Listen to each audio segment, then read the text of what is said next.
Yeah, and people are allergic to processes most of the time. And it's like some of them are, not necessarily for them, and they're a hold things together kind of process that needs to be there, might not be fun. But most processes are made for the people that adhere to them in order to make things better for that exact same person.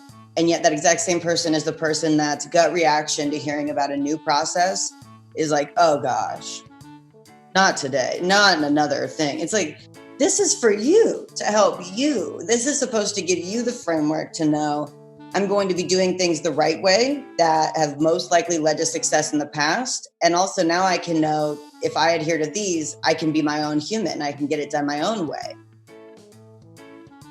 Yeah, at the end of the day, it is not what you know. It is absolutely what you do, how well you do it. Can you do it repeatedly?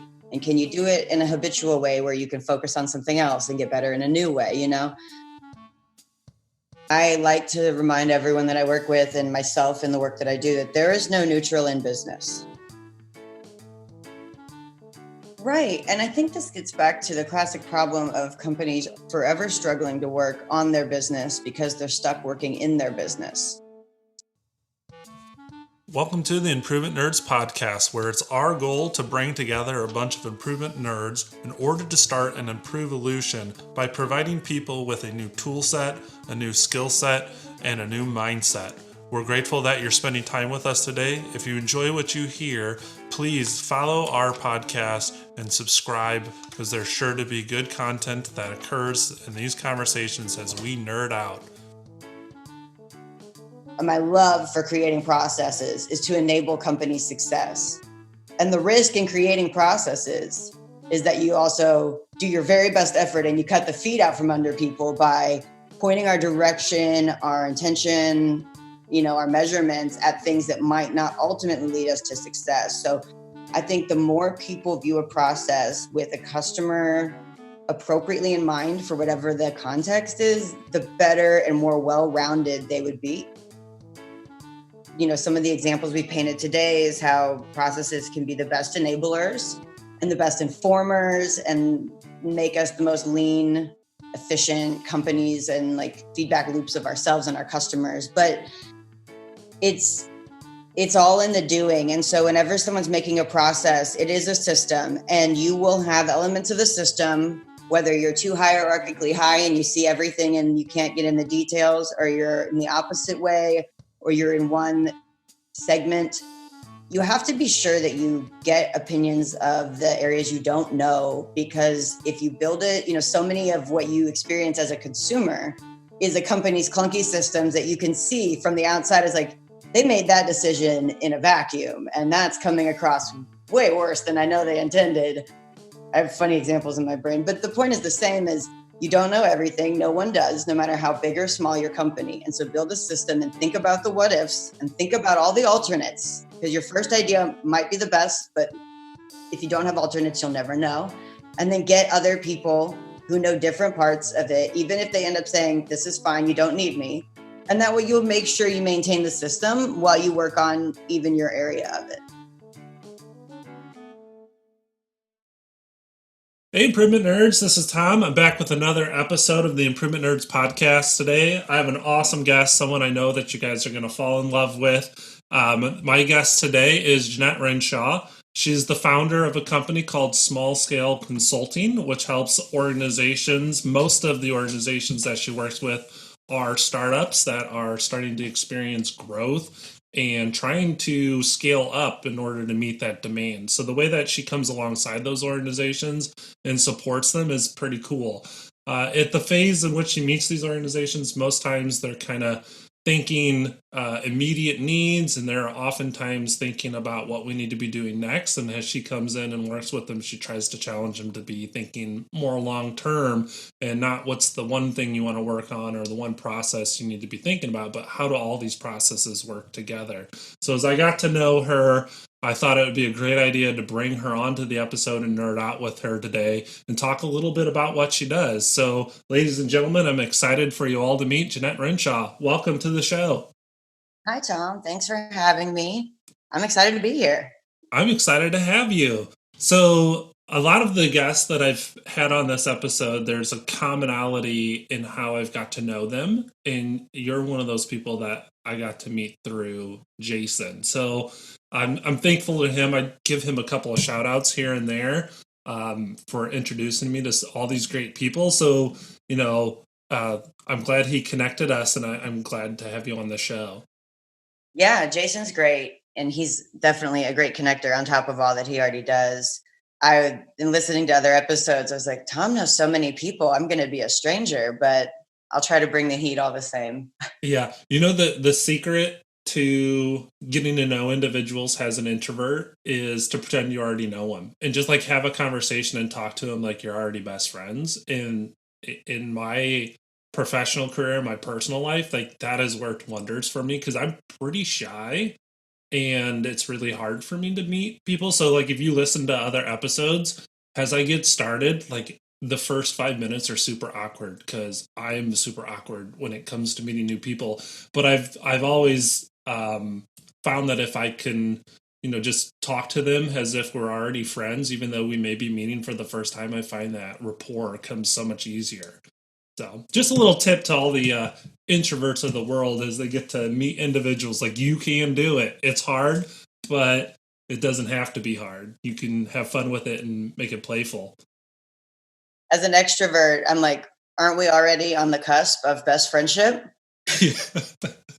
Yes, of course we are. Now we're really ready. Yeah. So tell us a little bit about yourself. I shared what you're doing now, but I want to know the whole story about your professional experiences, but also your personal experiences that have brought you to where you are now, where you're helping organizations as an advisor. Yeah. So maybe a good place to start is just where I am now for context. So Smart Scale Consulting is my practice I launched about a year ago.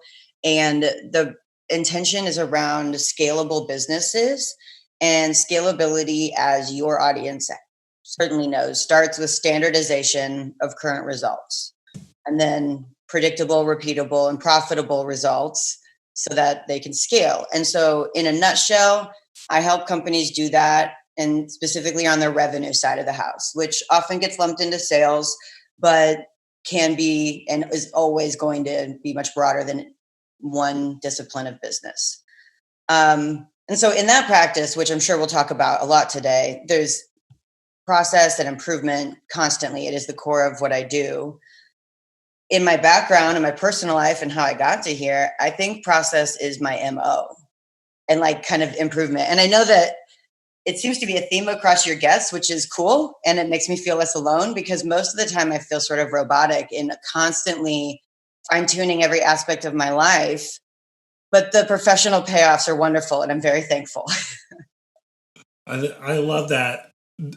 A lot of individuals, when they come into the improvement sciences, it's as if like they find the golden goose egg. Like they've thought this way their whole lives. Maybe they felt a little alienated or different because they viewed things with curiosity and always studying and analyzing and trying to improve.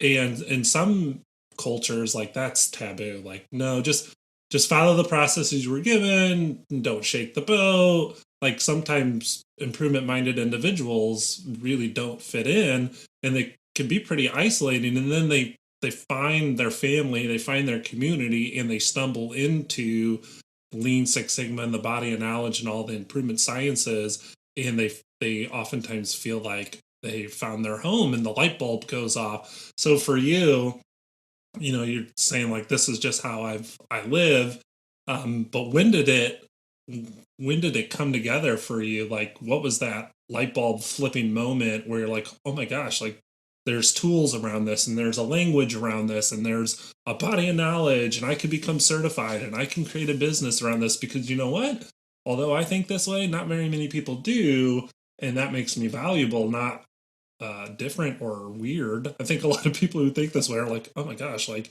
everyone thinks this way, but we take that for granted. Reality is most people don't have that process mindset.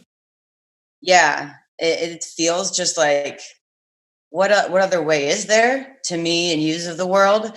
And then everyone else in the room is often like, you have another question? You want to go another layer deep? You want to explore another way of doing this before we go with the plan we've already thought about 3 different ways? It's like, yes, I want to make sure, yes. I think it started to hit for me like there's a couple of turning points in life because it is who I am. It doesn't manifest one day out of nowhere. It's just always been there. I realized at some point along the way that I do all of my bathroom hygiene things in the exact same order every day, and that I understood the logic as to why they were in the order they were in. And I was just like, this just happened. It didn't always do that. This is how I've evolved unconsciously, There was another time when I was in an organization and I was in a leadership role that needed to be separated. We're growing, and so you're going to get a more specific role and have another leader alongside you that takes over responsibilities you previously co-owned. And I was able and capable to go kind of either route, if you think of it as a fork in the road. And the leadership team I worked with was strongly encouraging me to go an operations route versus a sales leadership route, because they kept saying things like, you're so good at this. This is so, you just have this buttoned up. And I was like, I appreciate that. And I love that you feel that way. But this is easy to me. This is just the way things should be. I want to be challenged. I want to do more. I want to do stuff that I think is hard. And they're like, this is plenty hard. We need the use. And I said, yeah, but not for me. I don't mean to diminish the work that goes into very complex operations and the things I still do. But in that moment, the stuff that made sense wasn't my fun next challenge. It was just the way things should work in my brain. Yeah. I think a lot of individuals see management kind of has like a limited growth compared to leadership. And leadership is about vision creating and removing barriers and motivating individuals, and management's about that too, but more so management is about driving consistency of operations and maintaining a process that we already know works, and then being able to monitor that process for any indications that maybe improvements needed, and then interceding with the team and trying to understand what's causing that process to erode, or why are the results different than expected. So I think in some light, management is undervalued because people take for granted how hard it actually is to sustain change. They all want to celebrate the people who inspire change and lead us to the next place. Like, yeah, that's important, but so is, once we get to that next place, who do we hand that over to keep us there, to relay the foundation and create a strong bedrock for where we're going to stay for the next few moments, and so that we can take that next step forward. Because growth isn't like a straight line, this huge trajectory where we just continually evolve. It's these small inner steps in which we improve, we get to the next level, and we live there for a little bit. And then that gives us new insights and new learning and new understanding, new skills that allow us to take that next step to that next level. So if we're just simply leading and we're constantly pushing to go, go, go, go, go, we're going to exhaust people because they're never going to be able to plateau and like reach a new status quo to catch back up, to get a breather, to equip themselves with new skills to take that next step. And I think management is the group that really allows the growth to happen in a logical step forward fashion. So in some ways, I feel like we got a soapbox and we got to stand up for management as an equally important skill to leadership. Yeah. I mean, you're right. Like, I like to remind everyone that I work with and myself in the work that I do that there is no neutral in business. But at the same time, I don't think that's necessarily in contrast to the idea that you can't have the ability to, do change, stabilize, feel the impact, see results, and revisit, as opposed to constant movement for success. So sitting idly is never good, but the managers are a pillar of a system. And we know that you're as tall as your lowest pillar when it's a dependent system. And so whether it's the people that are on the strategic side, like where we started crafting it, or the people driving adherence to whatever has been decided, crafted, whether it's a test or a perfect system we're implementing, and whatever the hierarchy is at your organization, everyone plays a role. And it doesn't matter what pillar you are. You don't want to be the lowest. Might not be the most glamorous, but that's in the eye of the beholder. It's like the managers and adhering to a process is so important. I can't count the number of organizations that I see, hear about, or work with where they have the knowledge of maybe the direction they should be headed in a, let's say, go-to-market strategy or any number of topics. And they have a lot of knowledge, usually about the industry, their field, their expertise, but they don't translate that. And so that's, strategy or any pillar independently falls down and nothing comes of it. And it's all the more sad because you have the hard part, right? Yeah. Have you seen the inverted triangle for showing how organizations kind of serve in a servant fashion?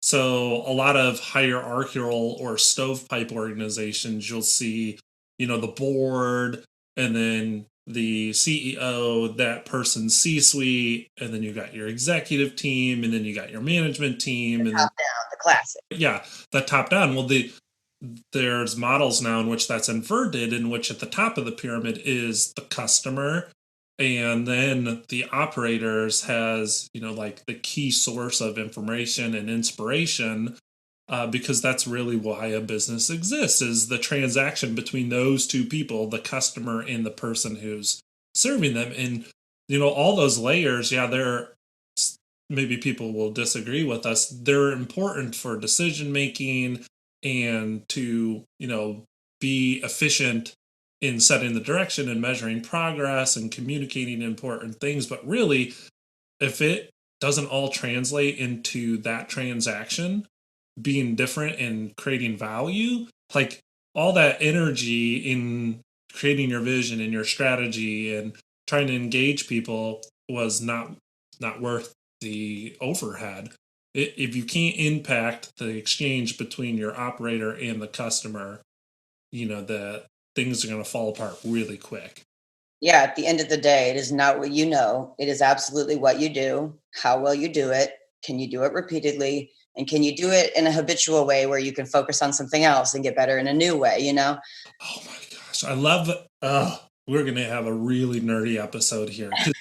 That, what you just said is this standardization idea. We're going to probably go much deeper on that.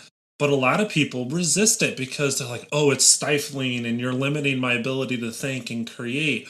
Well, actually, no, we're giving you a repeatable and reliable process so that you don't have to think when you do those things, so you can do the other things that do require the thinking. Like, we're trying to make it turnkey, in some ways automated and error proof, so that you have a routine that is predictable, so that you're not always trying to endure chaos. But we've given you stability so that you have the capacity now to think more strategically as an operator. Because you, operator, who touches the customer day in, day out, you're the most important part of the feedback loop. And if you're constantly inundated with bad process, you're never really going to be present to interact with our customers to truly understand what their needs are and to bring forward the ideas we need to take the next steps and to become a better organization. So our operators, if we aren't giving them standards, we're setting them up for failure, because they're constantly going to be changing and pivoting, and they won't be on any stable ground, and they'll never have the capacity to think and relate and connect. So we have to give them repeatable processes so that some part of their day is stable, so that they do have that room to connect. Yeah, and people are allergic to processes most of the time. And it's like, some of them are, not necessarily for them, and they're a hold things together kind of process that needs to be there. It might not be fun, but most processes are made for the people that adhere to them in order to make things better for that exact same person. And yet that exact same person is the person that's gut reaction to hearing about a new process is like, oh gosh, not today, not in another thing. It's like, this is for you, to help you. This is supposed to give you the framework to know I'm going to be doing things the right way that have most likely led to success in the past. And also now I can know if I adhere to these, I can be my own human. I can get it done my own way. Like, probably not our focus point for today, but I think one of my superpowers is being able to help, especially salespeople, become their own selves and humans again while still doing their own job. But internally, when we think about process and improvement, to our point at the beginning of people either kind of do it naturally, it vibes with them, it resonates, they get it, they're that person, or they're like, what's wrong with you? It's the what's wrong with you people that are most allergic to processes being implemented or put on them. But really, like, most of that is to give them just enough stability so the company feels good and they can have autonomy back. Yeah, huge word, autonomy. Like we're not taking away autonomy by automating. We're giving you a repeatable, reliable a process so that you have space in your day now to practice autonomy. Whereas individuals are like, everything is so scheduled and regimented.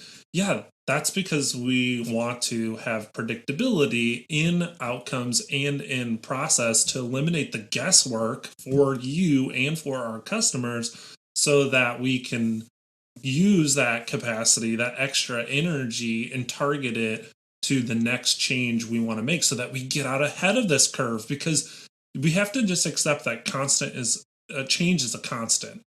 And if we're always reacting to it, we're never going to catch up. But if we can create stability and be able to meet the changes we face today, we'll have the room and space to think about the changes that are coming tomorrow. Yeah. And it's the processes, like an example of how they give autonomy, because you're right, it sounds almost too good to be true. Like most people are like, yeah, I have a lot of processes in my life and I don't get to choose any aspect of them. So what are you talking about? So with a salesperson, a really easy example would be you could give someone a script and they don't deviate, or you give them a framework with best practices. And as long as they keep those as part of how, what they actually say, they're using the best practices, they can still talk in the way that they speak naturally. More specific example of how like getting autonomy while adhering to a process in a more quantitative way would be gathering sales data throughout a sales process. Every salesperson or anyone that really uses a CRM or ERP or some major system that they enter into as part of their daily practice in their work, they're entering in that data, and a lot of times companies don't do a great job organizing what all needs to be gathered and what doesn't. And so a lot of my work is in identifying what needs to be gathered, why. That's a whole nother topic of like gathering data to answer questions that we've asked and we know we want answered. But they get the data, and so if everyone adheres to the data, and then you can use that to translate to learnings to either make it easier for them to sell, show them their blind spots. Like maybe they're calling during certain times of day unknowingly and they're really missing their customer because they never call any other time. That might be a minute example that doesn't create a big change, but that's a blind spot that people wouldn't know. But their data they're adhering to by logging their notes is going to show it when you translate it and give it back to them. And that buys into adherence, which we were talking about earlier, and how significant it is. So most data goes nowhere, and companies try to gather way too much of it, but not consistently. And then it's hard to, one, get buy-in, so already, but two, use it for anything, whether it's a business use, an individual autonomy kind of use. A million others go on that list. Holy smokes. Okay, you hit on a lot right there. So knowing your process is like a journey, right? Like you constantly are learning and improving, and your processes are an asset. And the only way to treat them that way is to study them and get good data around those processes to be able to measure their performance. So a lot of organizations are data rich but information poor, so they're measuring sometimes too much and they're not translating that data into action, and that's a big issue. So knowing what you're measuring and why you're measuring is really important for learning. And so I think you hit on data, but the other thing you hit on was the concept of waste, which is anything within your processes that you're doing that the customer wouldn't see value in. So, for example, collecting excessive amounts of data or too much data, there's a cost to that. And that's in the forms of Lean Six Sigma, that's a form of waste, oftentimes labeled as overprocessing, which is you're doing more than necessary. So, and that's an expensive resources. And that takes time and energy and capacity away from doing something else, and your resources are limited, and you want to, out of respect for people, maximize them and how you use them. So if you're taking people and you're asking them to collect data that's never used or unnecessary, you're squandering that person's time. And as an organization, that's bad because, one, that's costly, but also it's frustrating. The operator knows what they're doing isn't important, but they're doing it anyways because they were told to, and things just get really messy and conflict arises because the process is wasteful and everyone knows it, but they're not willing to talk about that waste and try to redesign the process to make it more efficient and more effective. So early on, when we were talking about capacity is that discretionary ability to work and create value where it's not already occurring. And the only way you can do that is to minimize waste and to give people the flexibility to create and to innovate. But if everyone's just going around and doing a whole bunch of wasteful activities, they're never going to have the headspace or the time to evolve. Yeah. And I think the problem is that the various people in the world, the ones that tend to the improvement naturally or not, they're all trying to do the right thing. So maybe what would be helpful is an example of how all good intentions go bad very quickly and simply. And I'll keep using my sales example. One, it's my wheelhouse, but hopefully these are simple enough examples that everyone in any discipline can relate to them in their own way. So in sales, you've got people that manage, what fields show in your CRM system, your any kind of system you're putting data in, there's a field and you put your data next to it. And so who puts those fields there? Who decides how many do we have? Which ones do I enter data into? Are any of them required? If so, when? And so on. You have your sales managers and leaders and people doing strategic decisions and guiding adherence. And then you have your team, the data entry people. And then you have other people in the business. So let's say a leadership meeting, someone in a leadership position asks a question, and we think, oh, we might have data on that from our CRM. We go, look, we don't have data on that. There's no field.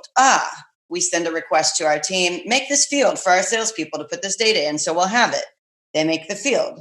This has happened before. So that's one of 70,000 fields for this one salesperson on any given call. I might exaggerate a tad, but it's usually too many to be adhered to in any way and keep their productivity.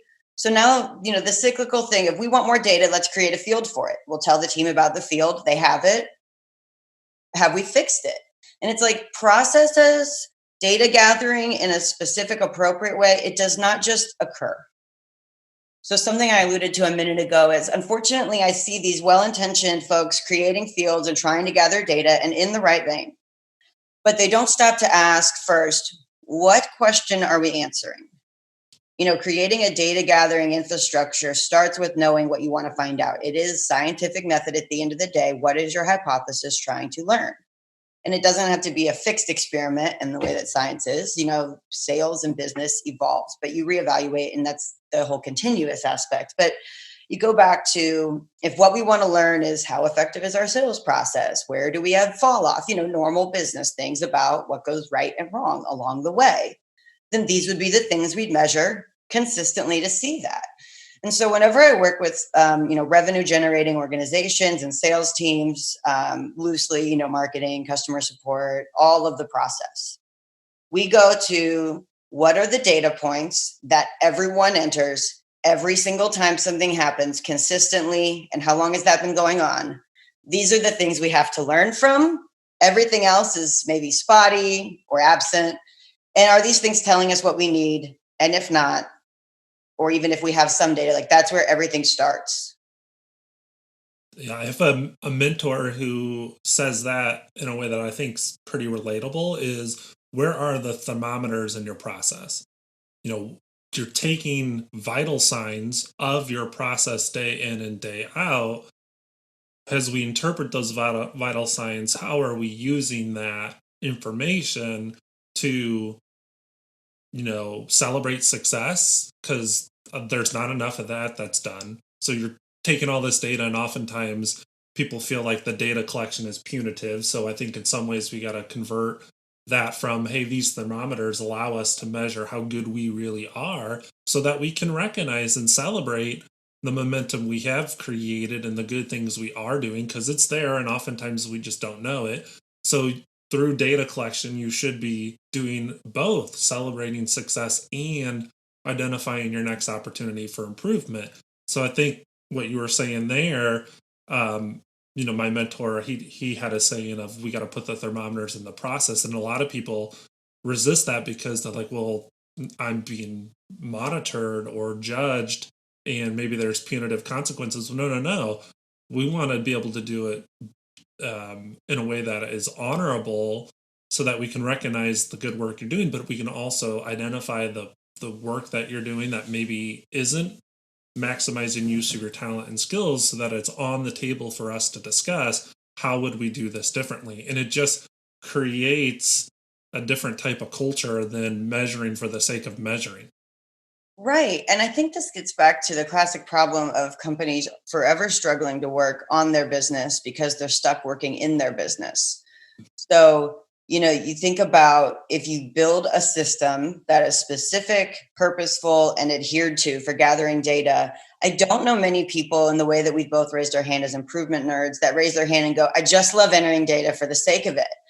Like there's good notes and people like that, but that's different than data entry in and of itself. And so because that's not fun as a starting point, it has to be purposeful for people to want to do it. And so you have two options for adherence. You just tell people they have to do it with negative consequences, or you help them understand the value of doing it and have it as a standard, but people want to do it because they believe in the outcomes value as well. And so we've given some examples of that, but businesses will usually get, we'll say halfway loosely, like they won't bring it home because they might set up this infrastructure if we're lucky and it's good and they're getting it. And I work with small companies. So the people that would have to hit pause to take a step back to review the data they've gathered and then have a strategic discussion about what does it yield me? What do I then maybe do with it or not do, need to change or iterate in what I gather?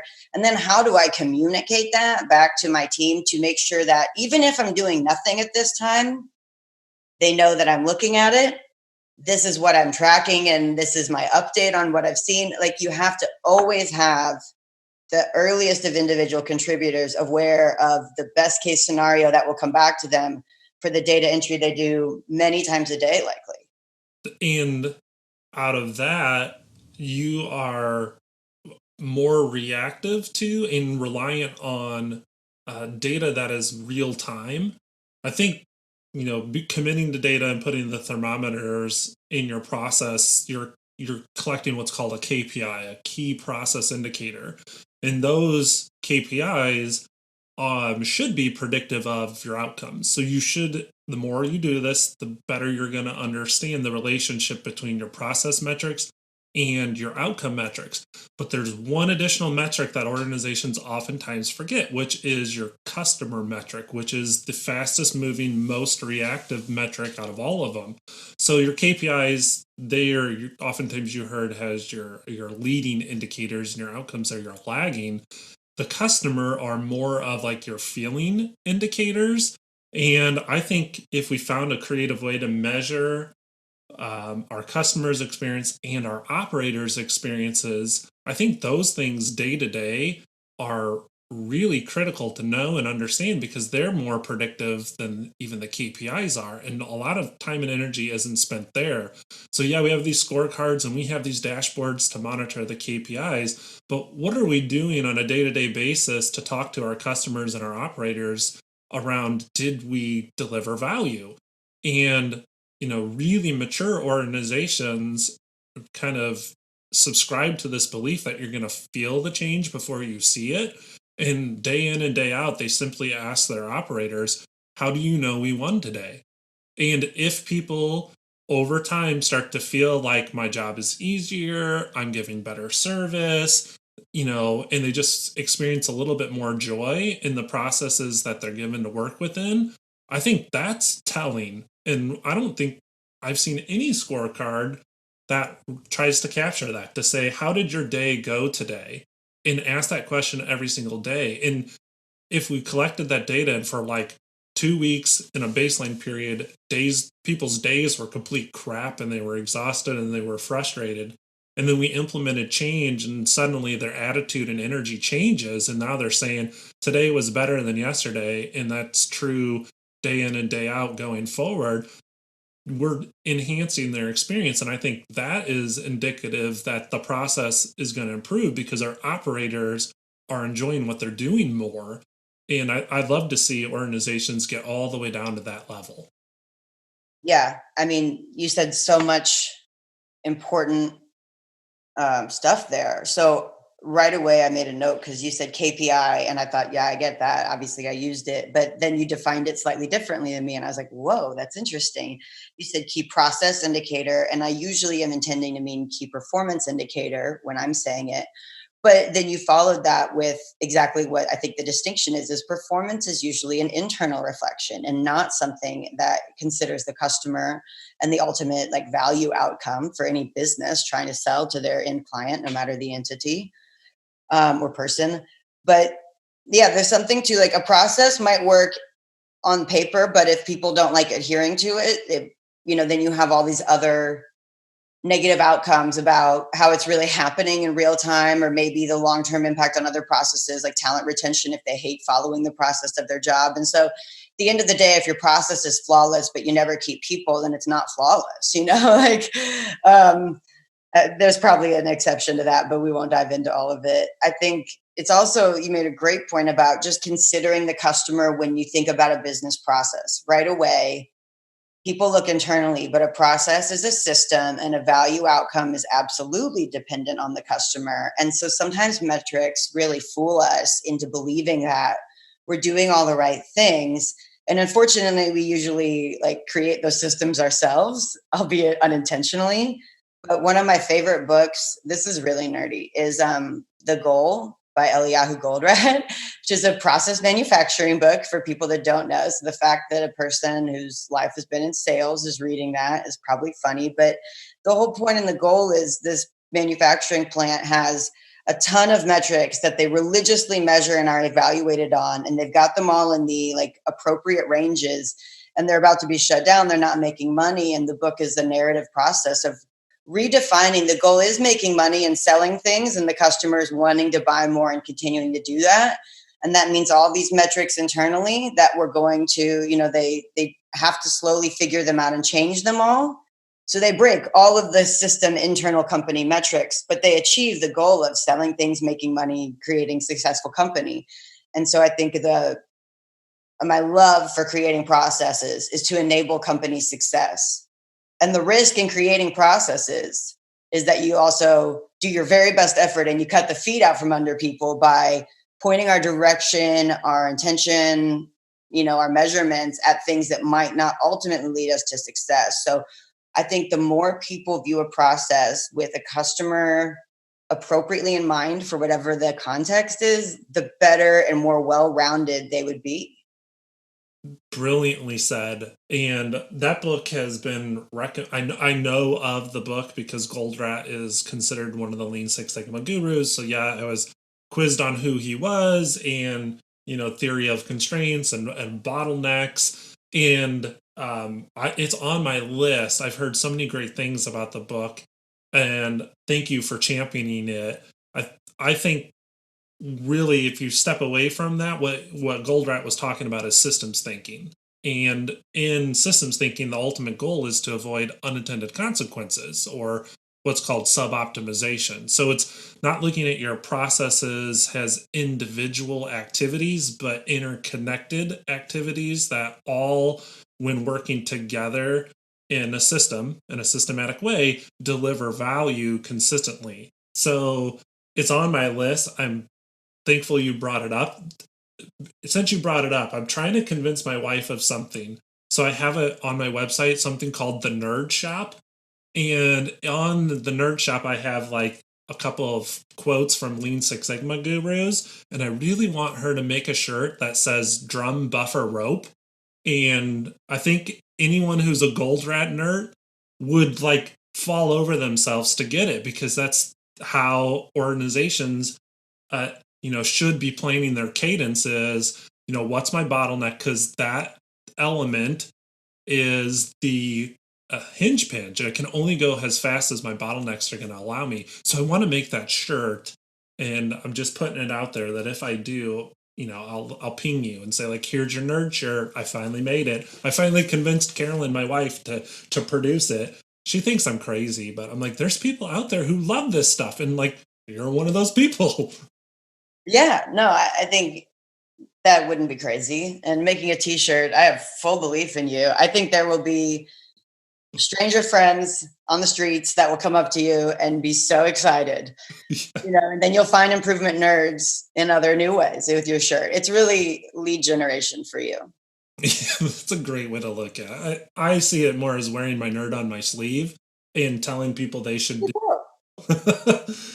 So, thank you for allowing us to kind of just nerd out on Gold Rat and this idea of theory of constraints. I think I don't know, when we create your episode, I'm really going to struggle like what to call it, because you hit on so many things. Like we just talked about systems thinking, and when I initially met you and was learning what you were doing, I wanted to use the term value stream management to describe the work that you were doing.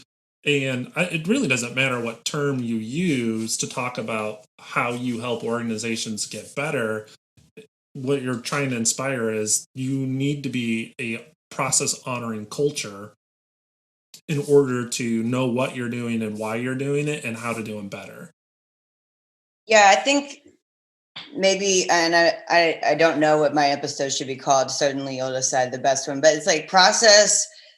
I'm a process nerd, but you should be too. And you can be a very much more mild flavor of nerd, but liking or being open to at least processes when they're done right and effectively will enable your success. And it is not just for those who are naturally inclined, it is for all those who are willing to do it well. And I think, some of the examples we painted today is how processes can be the best enablers and the best informers and make us the most lean, efficient companies and like feedback loops of ourselves and our customers. But it's all in the doing. And so whenever someone's making a process, it is a system, and you will have elements of the system, whether you're too hierarchically high and you see everything and you can't get in the details, or you're in the opposite way, or you're in one segment. You have to be sure that you get opinions of the areas you don't know, because if you build it, so many of what you experience as a consumer is a company's clunky systems that you can see from the outside as like, they made that decision in a vacuum, and that's coming across way worse than I know they intended. I have funny examples in my brain, but the point is the same: as you don't know everything. No one does, no matter how big or small your company. And so build a system and think about the what ifs and think about all the alternates, because your first idea might be the best, but if you don't have alternates, you'll never know. And then get other people who know different parts of it, even if they end up saying, this is fine, you don't need me. And that way you'll make sure you maintain the system while you work on even your area of it. Beautifully said. And on my website, I talk about process, and that bad process will beat a good person every day. And through this, as I invite improvement nerds on here and encourage them to share their story and their expertise and how they're making a difference, I hope that we're distilling that and we're getting it out there, and people are saying, oh my gosh, the processes I follow day in and day out, they're not setting me up for success. In fact, these processes are working against me instead of for me, because a process is improvable. And, I think a lot of the improvement sciences, Lean Six Sigma and whatnot, has a negative connotation because a lot of people perceive it's about judgment of an individual's performance. And that's not true. These individuals, they're simply following the process we gave them. And I think what you'd said is a lot of times these processes like were created in a vacuum or like designed, and they were done within limited information, and maybe there was a bunch of assumptions that people were acting on when they created these processes, and then we just, without testing them, we rolled them out, right? So sometimes these processes occur organically, and sometimes the processes occur through formal design, and then we launch them, and then like we just wipe our hands of them, like there they are, there's your new process, instead of implementing it through PDCA, which is enlightened trial and error. So here's our plan, let's deploy it and do this, and then let's check for the outcomes at all levels. So first is, can our operators do this? Is this process something they can even follow? And when they follow it, is this something they actually enjoy doing, or do they understand, or do they have questions? So that's kind of like PDCA cycle 1 is, can we even follow this process? And then PDCA cycle 2 is, okay, yes, we can follow that process now. Is it moving these leading indicators the way that we think it ought to? Great. That's the next like litmus test, like this thing's working. And then we can step further back and watch it even closer to say, okay, yeah, now those metrics are moving. Is it giving us the outcomes that we want? So a lot of times people, when they deploy a process, first they don't design it. If they do design it, like you said, they do it in a bubble, and they're not doing it in a customer centric way or an operator centric way. And as it's launched, they don't ever iterate on it. They don't measure it. They don't learn from it, and they don't try to continually improve it. And that is a slippery slope. And I think, what you were saying is we gotta stop that bad habit. We gotta create a culture where processes are honored, and we celebrate the people who helped create them to get us where we are now. But we also have to accept that maybe those processes aren't going to get us any further than we are today. And if we want change and we want to go to new places, we're going to have to try new things. Yeah, I mean, and that's certainly true. That last sentence especially goes back to the no neutral in business. You have to feel like you're pushing forward even at least a little bit, or you're sliding backwards and you just think it's neutral because it feels nice because you're not pushing forward. But I have a question for you that you got me thinking about, if I can turn the tables. I'm sure we both have had a million conversations in our lives where we're working with or talking to a business owner that might agree with these all, like kind of scientific method approaches to testing process. Can we do it? And then the phases, like they might think that's right. That's certainly the best practice, but I don't have time to do all that. And, and so there are larger companies that dedicate many more resources to this, at least sometimes. And then the smaller the company, the more I think justified people feel in their, I don't have time to be that diligent about my methodological approach. And seeing if it fares, and then, slow iteration, because I have results that are due here. I've got an investor call here. I've got this, I've got that. And they often, I think, lean to their background of, look at all these companies that have been built with these rapid things that aren't tested in the way you're saying. And so, like, I know how I approach that, but I'm curious how you try to navigate when you get stuck starting there in the no time, near term. Yeah, I'm glad you brought this back up, because it was a thought I had earlier, and something you were saying, that oftentimes individuals will come forward and say, yeah, that's all great, and I want to get on board with that, but I'm simply too busy. And I think there's like a Lego image, if you Google it, about process change, and it's like two Lego people pushing a cart with square wheels on it, and there's another Lego who enters the scene, and that individual's got a round wheel, and it's like, can we try this? And the other Lego people say, no, no, no, simply too busy to try anything new. And I get it, like, your organization is got expectations to continue to operate and function day in and day out to meet the demands of your customers. So in some ways, you're building the plane in the air. I think I've heard that before. I hear it a lot in this world. Is you gotta improve while you're operating, and you gotta just accept that there's gains there. That maybe what you're doing today isn't the best way, and you're squandering resources and you don't even know it because waste likes to hide. And if you stopped and took time out of your day to actually think about what you were doing day in and day out, you would come about efficiencies and improvements that would give you less of this sense of busyness and more of um, this sense of accomplishment that, hey, like, we're working smarter now instead of working harder. And I think a lot of organizations want to just keep forging ahead and work harder. And I think that's risky. Yeah, like you can make progress, but I don't think it's sustainable, because when you're simply working harder all the time, you're relying on heroics of your individual operator. And that is somewhat of like a toxic culture, because now if every operator is trying to be a hero, they're competing with each other, and that can cause toxicity. But also it's exhausting, right? To always be being the hero, you as an individual, like eventually you're going to fatigue and you're going to burn out. And when that burnout happens, the organization starts to become at risk because there's no successor, right? Like that person and their heroics and their abilities or whatever intuitive solutions they were bringing to the problems in a reactionary state go with that individual when they go. And that's a real risk for organizations at any phase, is if you're dependent on your operator to to have this instinctual response when things go wrong and just rely on that person to figure it out.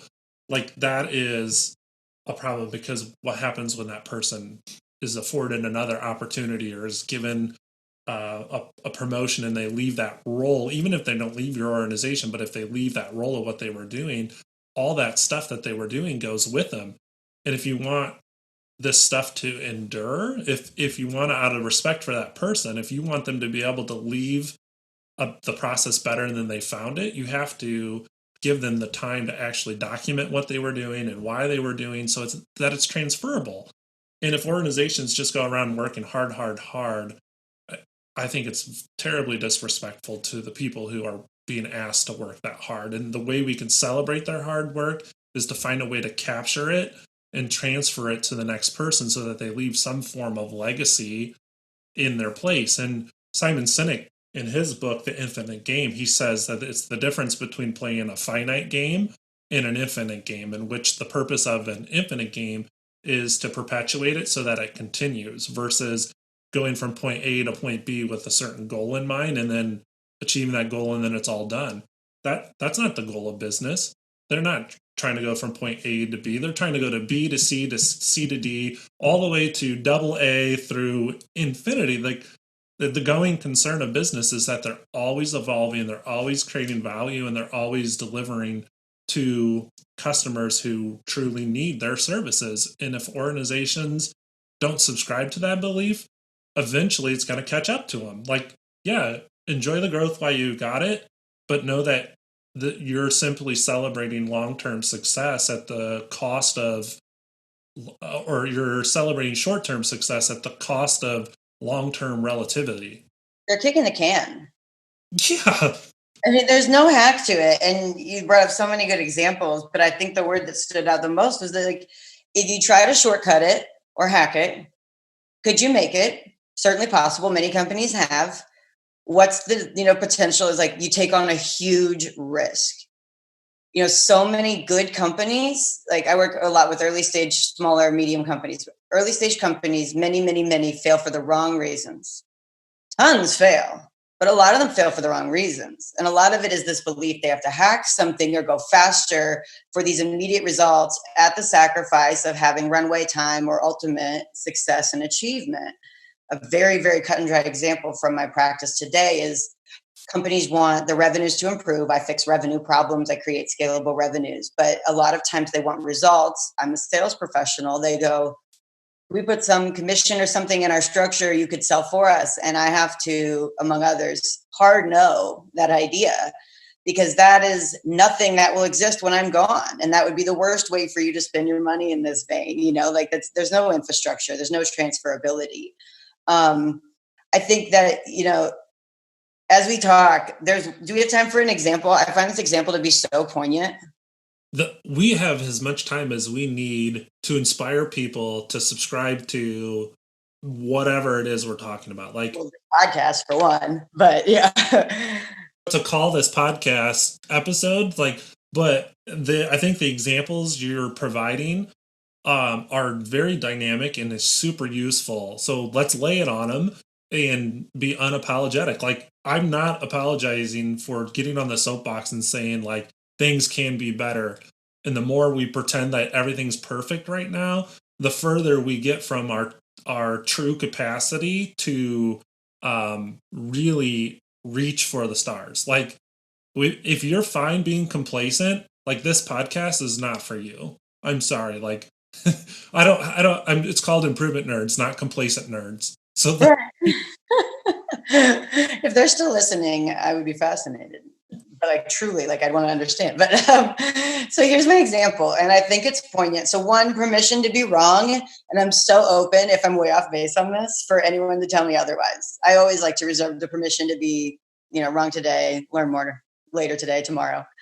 This is a company, I'll name them because I'm just being transparent. Everyone can see this stuff. I'm going to talk about Domino's, who I like and order pizza from. And so Domino's has their online pizza tracker system, like many online ordering food places do. And you just know Domino's is a big enough name brand company that they have lots and lots of resources. So when we think about company size, maturity, and what that allows them to do, we have no doubts that Domino's has a lot of, choice.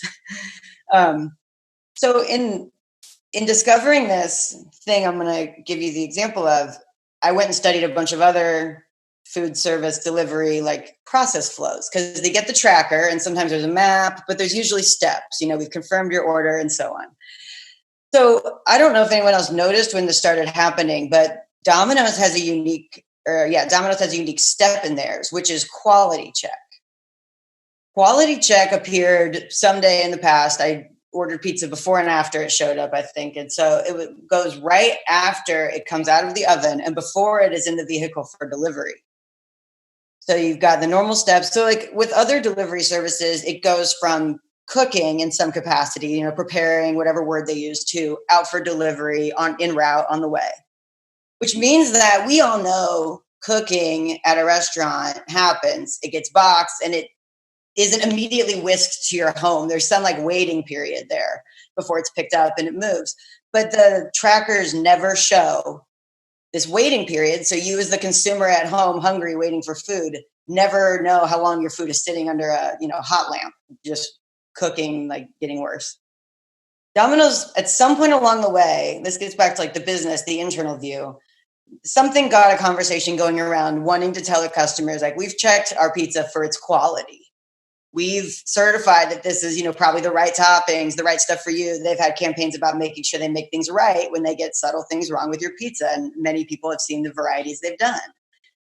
So I imagine that some kind of this happened at Domino's, where someone's tasked with figuring out how we communicate this regularly and efficiently to the customers, so they know we care about quality.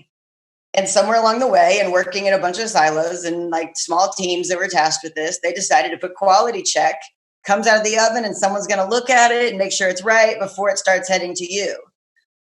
Flash forward, here's how this comes out in real time. You're sitting at home, you're watching your pizza be, confirmed. And then you can see that, and they put the names in there, which is personal. And I'm sure there was a lot of thought around that. It's like, John is, like putting your pizza in the oven at this time. And they have little time checks, probably to keep you informed on the quality of how things are going. And so what's great about my Domino's orders personally is that they get going right away. Usually my pizza gets in the oven with quickness. The problem is that I can see when it is out of the oven, in which it is immediately quality checked. And I spend the majority of my time staring at my Domino's tracker in quality check mode, which means I know that it's been in quality check mode for 20 minutes. And even though it's still on time for delivery, I know it's just sitting there. And so I've started having this like weird conversation with a bunch of other people who also are not pleased with how long their pizza sits in the quality check thing. So I'm sure the last thing Domino's ever intended was for a bunch of angry customers to be sitting at home going, why is it just sitting there? It's been done out of the oven. John took it out of the oven and quality checked it at this exact time, and it's not even on its way to my house. And so it's like all the resources, the right intention, a message worth delivering, and yet here we are. Beautiful example that's transferable to any organization within the food services. So you've got these high level process steps, which Domino's highlights is you've got the process to order the food. So that is the customer communicating to the preparer what they want. So then you've got the order entry, and then you got to make it. So there's the raw ingredients, and you're making your pizza, and then you got to bake it, you got to deliver it, and then you close the process out with paying for it, right? So there's this high level process map, and there's a lot of activities that are happening within it. I find it really interesting that they call out quality as a certain step, because if you are a zealot, and I'm like, I don't know where I fit on the scale of like the improvement nerd spectrum. I'm not like everything by the book, but there are some things in the books like you should not dispute, which is Duran's quality trilogy. And Duran is pretty well known for saying that quality is designed into your process, not inspected in at the end. So every single process step along the way, your operator should have had the skills and the ability to detect whether or not the product they were producing at that step was of quality, and be able to, so Toyota is pretty well known for the Andon cord, not pass that bad quality on to the next step. So if the quality is bad at the end of baking the pizza, you have scrap and waste now. It's irrecoverable, right? You've got to... the nerdiest response that I just love. Like, oh, feeling it. I'm feeling the nerd juices today. Whereas I love that you're upset that, like, you're so right. Quality doesn't happen in a single instance. It is either there or not there. And if it's not maintained, then it's not quality. And it's like, maybe there was a point, what's funny is when I had this light bulb moment and realized how much I hated this was obviously a very late pizza, but I was with a friend. And I said, why do they do this? Like, they don't have to show us this. Why do they do this? And she goes, well, like, doesn't everywhere do it? And then were my competitive analysis launching point. But you're upset, or, loosely, that it's not the right interpretation of quality. That's not how quality would be measured, which is why I jokingly said it's the nerdiest answer to this example. Most people are like, it was just funny to hear her gut reaction as consumer. My friend was, isn't that what everyone does? Don't they just want to tell us that? It's like, they don't think like, you and I do. And so they're just like, well, they're just trying to communicate it. And I'm like, there has to be a better way to get the Domino's audience to know we do quality stuff here, whether we used to, we do now, we care about it now, it's our focus now, other than we are going to stare at your pizza for its quality 20 minutes before we let it start its journey to you. Yeah. Oh, I love this example. I hope, as people listen to this, like, I hope we're pushing some buttons, because this is the reality of how they consume. Yeah, they expect quality, but nowadays quality is assumed.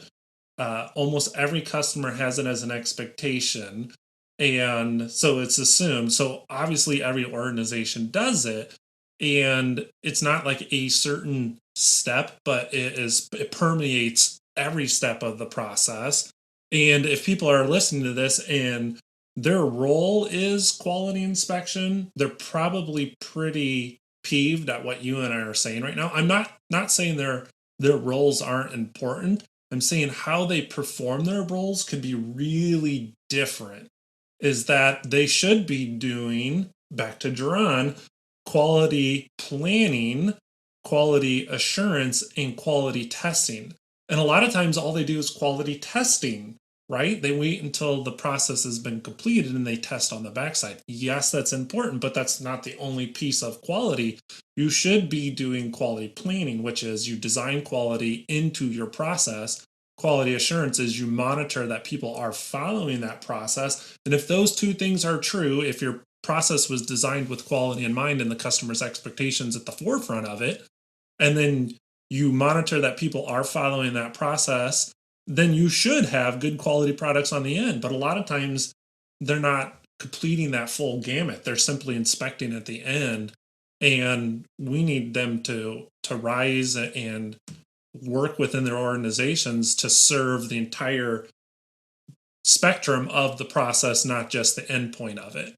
Right. And I think this example, I'm going to say potentially points to, because everything I've said about it is me at home on the couch as a consumer inferring and making all this up. Like, it might, again, be all wrong, but you know what I know now. So, but I think the example speaks to, if I'm anywhere close to right, how, I'm not trying to like shit on the quality people of the world. I've worked in quality and regulatory in my past, like specifically a little bit, but the point is the same. It's certainly not about them in a negative way or anyone's intentions, which we know aren't negative, especially at the onset.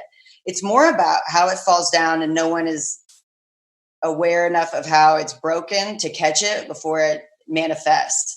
So again, all the resources, or plenty of resources, lots of smart people, lots of good intentions, lots of working together like that. But I'm willing to bet that the people, we'll say, in the room deciding of this quality check as part of the process and how it would manifest from a consumer perspective, like the consumer experience audience was not in that decision-making process, or they did not do a test with a customer audience in a capacity where I know that it's okay that my pizza sits there. I know that happens. It's happened since I've ordered pizza since the dawn of time.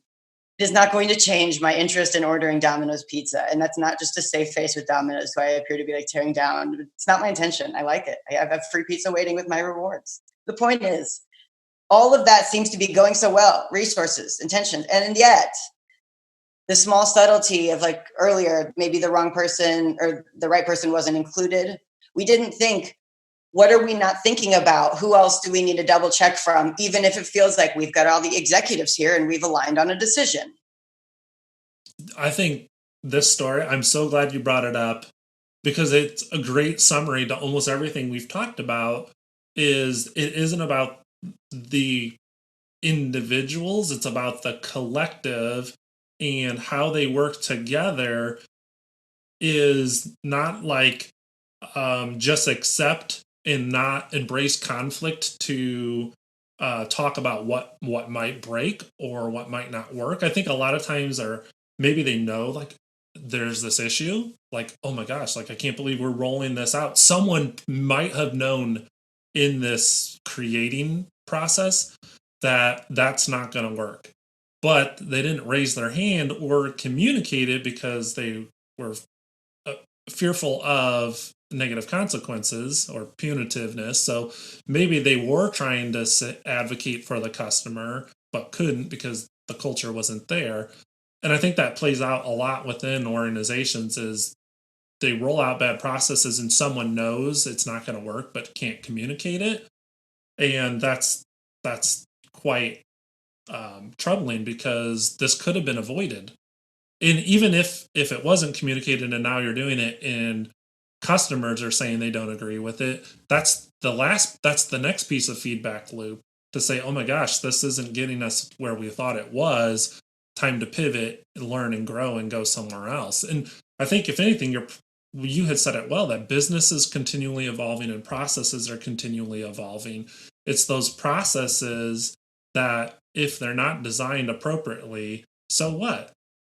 Learn from them and take that next step forward. Like, we don't have a crystal ball, and sure, we could do the things to try to listen to our front line and to have a culture of safety where people can speak up. And even doing all those things, we're limited in our own creativity. Yeah, we can expand that a little bit by looking at our organizations from the outside in.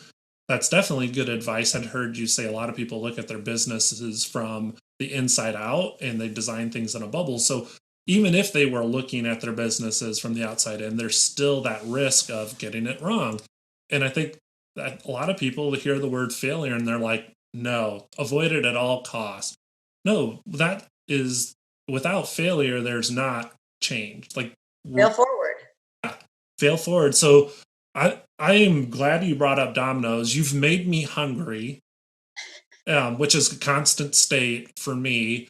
Uh, and you've just brought to us a really powerful episode. When you and I were doing this planning and stuff, I was so excited because a lot of the conversations I've had are about philosophy or theory, and some of them are talking about the tactical things. But I think yours was really like down and dirty. Here's all about processes, tactics, and here's why we got to focus on how our processes work for us to make sure that they're not working against us. So I'm just thankful that you and I've had this opportunity to create this episode. I think it's a really strong episode, and I can't wait to get feedback from our listeners onto what they thought about it. Yeah, I would love all the feedback. I'm an open ear. So if anyone listens and wants to connect with me, you can easily find me on LinkedIn. You can email me, Jeanette at smartscaleconsulting.com. I'm pretty easy to find. There aren't a lot of Jeanettes out there to weed through, especially in Indiana, let alone the world. Yeah. And I think one of the things, as I bring this to a close, the one thing that struck me most in this episode was that you were very vulnerable and you would admit, like, here's my view of the world and I'm going to share it openly. And just because I'm putting it out in the universe doesn't mean that I'm not willing to change it. And I think that is awesome role modeling, is like we are individual geniuses, right? And our experiences have got us to where we are, and it's how we experience the world. And we owe it to everyone else to share our experiences and put it out there in a way that invites them to share their experiences too, so that the two experiences can come together and complement each other. They're not meant to compete with each other. Like, obviously in your demeanor, you're not trying to rise to the top. You're trying to elevate everyone all together. And I want to celebrate that in you. I think it's super cool. You're super authentic. And I encourage everyone who's listening to this episode to seek you out, to partner with you, because you're doing some really cool stuff. Thank you. I'm so flattered. I love that comes across. It's something I care deeply about and love when I see it in you, as I do, and others around. So I appreciate it. I've so enjoyed our conversation. Same here.